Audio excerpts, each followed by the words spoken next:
Hello, আসসালামু আলাইকুম ভাই ব্রাদার। কী অবস্থা সবার? কেমন আছেন? তো এই যে আমার খামার এটা মোটামুটি কমপ্লিট। আজকে আসবে। এটা হচ্ছে বাকি যে কাজটুকু আছে সেটা আর কি কমপ্লিট করার জন্য। তো চলেন কিভাবে কি করছি একটু দেখাই।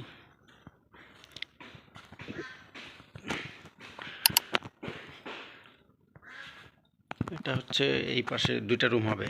এই রুমের দরজা এটা লাগাইছি, এটা হচ্ছে এখান দিয়ে যাওয়া আসা করার জন্য, ওই গরুর এই কোনো খাবার টাবার বসি টুসি এগুলো রাখার জন্য।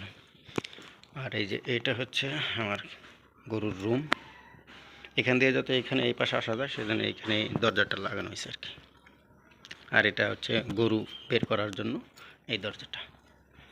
আর এখানে দেখেন এই একটা ঝাপ বানাইছি, এটা হচ্ছে আলো ভিতরে আলো টালো গরুর ঘরে যাতে আসে সেই জন্য। এই পাশেও একটা ঝাপ লাগানো আছে, এই দুই পাশে দুইটা ঝাপ দেওয়া আছে। এখন অনেক কাজ বাকি।